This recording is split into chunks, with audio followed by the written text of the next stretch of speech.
YouTube, so today the Raminator is fixed. So what's new is the tie rods. They're new. We also have another pair of these break.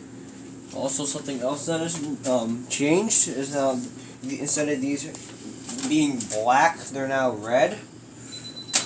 That's the DSC. There's shock covers on all four shocks. There's a cover for the air filter, and yeah, I suppose those are oh, and the lug nuts, which can't be put on because these are stuck, so that has to be heated up. So I hope you enjoyed this video. Please rate, comment, and subscribe. Goodbye.